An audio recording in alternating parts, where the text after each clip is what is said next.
Hello! Bienvenue pour cette nouvelle vidéo. Aujourd'hui on est le 8 mars.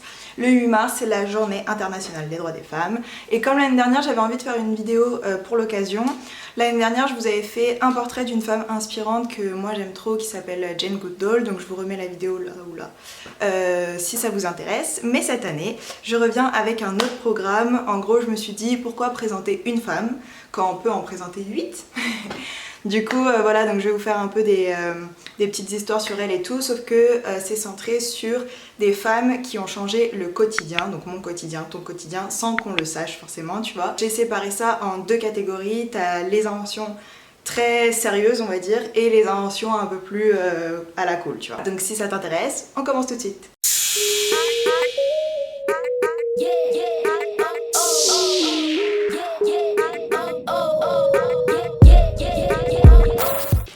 Ok, on commence avec la première. La première, c'est simplement la meuf qui a inventé le Wi-Fi, le Bluetooth, le GPS et un peu tout ce qui est téléphone mobile, tu vois, genre pas à la maison, genre pas le téléphone fixe, tu vois. Et du coup, cette femme, c'est Hedy Lamarr. Donc je sais pas si tu la connais, Hedy Lamarr, elle est née en 1912 et en fait, c'est une américaine qui au départ n'a aucun rapport parce qu'elle est actrice, réalisatrice à Hollywood et genre elle vit sa meilleure vie, elle fait plein de films, elle a le succès et elle est vue comme la femme la plus belle du monde, tu vois. Sauf qu'il y a la Seconde Guerre mondiale qui arrive.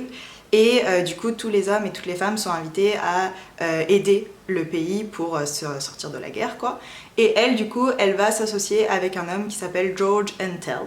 Et tous les deux, ils vont créer en fait une méthode de transmission qui va être qui a pour but de tromper l'ennemi, tu vois. Et du coup, c'est pour communiquer sans que l'ennemi puisse interférer dans les transmissions et toutes données, tu vois.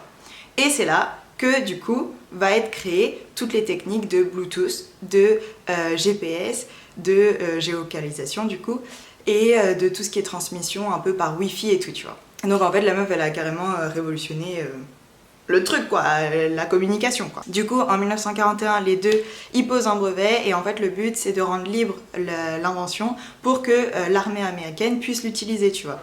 Mais le problème c'est que l'invention elle est tellement avant-gardiste que l'armée ils vont même pas pouvoir l'utiliser parce qu'ils sont pas, tu vois, ils peuvent pas l'utiliser, genre c'est trop, voilà. Et ça va être utilisé des années après, en 1964 il me semble, en 1962, à Cuba lors d'une crise, tu vois. Mais c'est que 3 ans avant sa mort, donc en 1997, puisqu'elle est décédée en 2000, qu'elle va enfin être reconnue pour les inventions qu'elle a fait avec George Untel. Et ils vont avoir plusieurs prix. D'abord, ils vont recevoir le prix de l'Electronic Frontier Foundation en 1997 du coup.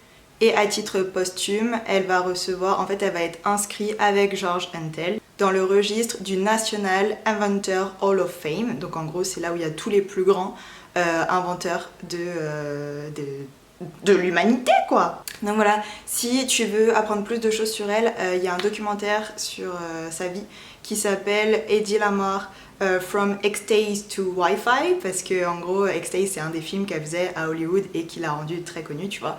Et voilà, moi je l'ai pas vu personnellement donc je sais pas du tout comment il est, mais apparemment il a une assez bonne critique. Ok, on passe à la deuxième personne. La deuxième c'est Grace Hopper. Je sais pas si c'est comme ça que ça se prononce, mais on dit que oui. Elle est mathématicienne et physicienne et en fait elle a simplement inventé le langage de programmation et le tout premier logiciel informatique du monde.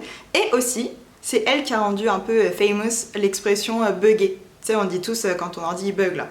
Bah je vais t'expliquer pourquoi et d'où ça vient, tu vois. Ok, du coup, Grace Hopper, elle est née en 1906 et en fait, elle va devenir mathématicienne et physicienne. Et en 1953, elle invente un compilateur qui est en fait un programme qui traduit les instructions humaines en code source informatique. Du coup, en gros, c'est elle qui fait en sorte que ton ordinateur, si tu tapes ça, il traduit ça et il fait cette action. Je sais pas si c'est clair, mais tu vois ce que je veux dire ou pas? Donc en vrai, c'est un truc de ouf parce que je me dis à aujourd'hui... Enfin, c'était en 1953 et aujourd'hui, en 2022, moi j'ai aucune idée de comment ça fonctionne, tu vois. Du coup, c'est un programme que de base elle avait conçu pour les grandes entreprises pour pouvoir faire la facturation tout simplement plus facilement et le registre du personnel, tu vois. Et en fait, pour la petite anecdote, elle avait créé un ordinateur qui faisait vraiment la taille d'une pièce et tout, qui était méga lourd et tout, énorme et tout, bon bref. Et enfin, c'est pas un ordinateur, c'est un compilateur. Je sais pas c'est quoi la diff, mais du coup, je tiens à préciser quand même. Et en fait, le truc, c'est qu'il buguait. justement. Et en fait, à l'ancienne, bugger, ça voulait dire juste un truc qui sortait un peu de l'ordinaire, tu vois. Et elle a mis ça un peu, genre c'est devenu une expression que tout le monde dit, parce que son compilateur buguait. Et en fait, je sais même pas comment remplacer ce mot du coup. Genre, et en fait, c'est parce qu'il y avait une mythe dans les câbles électriques et tout qui ont fait qu'il y avait, que ça marchait pas, tu vois, qu'il y avait des comment ça s'appelle quand ça capte pas trop bien, un faux contact. Et en gros, comme une mythe c'est un insecte, insecte en anglais ça se dit bug, et du coup ça vient de là, genre bugger, débugger. Et en gros, débugger, moi je l'utilise pas ce mot, et apparemment ça existe, genre tu débugs ton ordi quoi. Donc voilà. Et du coup, Grace Hopper, elle va vraiment être récompensée tout au long de sa vie parce qu'elle a fait vraiment des grosses inventions, tu vois. Contrairement à Hedy Lamarr qui, elle, ça sera surtout à la fin de sa vie et même après son décès. Et parmi toutes ces récompenses, en 1969, elle reçoit le... Attention, parce que ça c'est fort, elle reçoit le prix de l'homme de l'année, parce que le prix de la femme de l'année n'existait pas, en informatique. Donc c'est le Computer Science Man of the Year Award. Voilà, désolée, j'ai lu parce que... Donc voilà, donc là on est déjà à 2 femmes qui ont quand même fait des vrais trucs, tu vois. Ok, la troisième c'est Maria Telx. Et Maria Telx c'est tout simplement la femme qui a créé la toute première maison alimentée uniquement en énergie solaire. Du coup, elle est d'origine hongroise et en fait c'est une chimiste physique et une biophysicienne, et on lui doit plein d'inventions liées au soleil. Du coup elle va être surnommée The Sun Queen, donc la reine du soleil, parce que vraiment elle a fait toutes ses inventions autour de l'énergie solaire, tu vois. Parmi ces grosses inventions, on a notamment par exemple le tout premier générateur d'électricité thermoélectrique en 1947. On a aussi le tout premier système de chauffage uniquement lié à l'énergie solaire. Et enfin, on a le tout premier conteneur thermoélectrique réfrigérant en 1953. Donc c'est des inventions où j'avoue, je vais pas vous mentir, je sais pas trop ce que ça veut dire, mais ça a l'air stylé. Et en fait, ce qui est intéressant, c'est que Maria Telx, quand elle va concevoir sa toute première maison uniquement alimentée d'énergie solaire, elle va s'associer qu'avec des femmes. Par exemple, pour la construction de la maison, elle va s'allier avec l'architecte Eleanor Raymond, et pour le financement du projet, elles vont s'associer avec la sculptrice et environnementaliste Amelia Peabody. Et du coup, à L3, elles ont réussi à construire la maison qui va être surnommée la maison de l'après-demain en 1947 et 1948. Donc voilà, Maria Telx, c'est vraiment une femme qui va dédier sa vie à tout ce qui est recherche autour de l'énergie solaire, tu vois.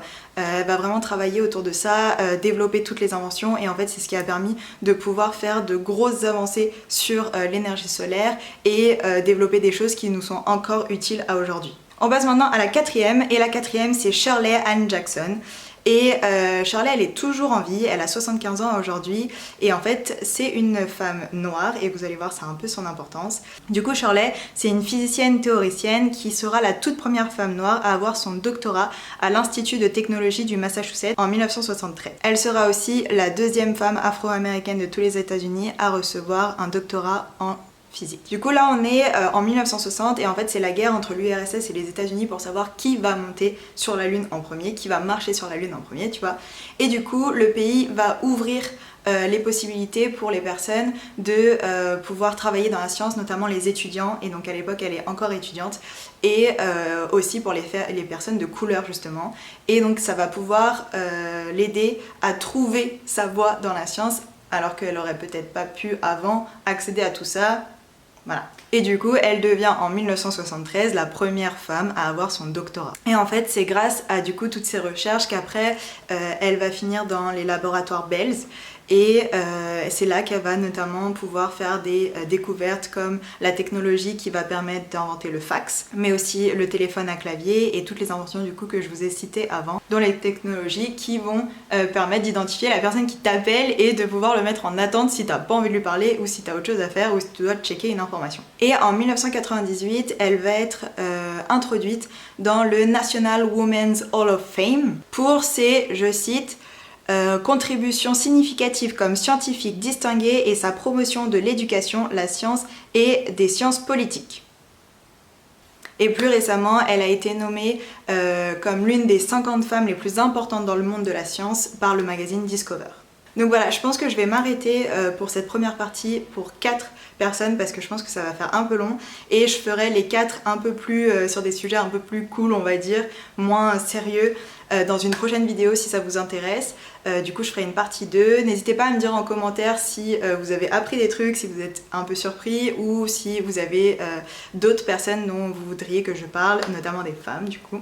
Et n'hésitez pas aussi à mettre un petit like si vous avez apprécié, à commenter, à partager, à tout ça, à vous abonner surtout. Et je vous dis à une prochaine vidéo.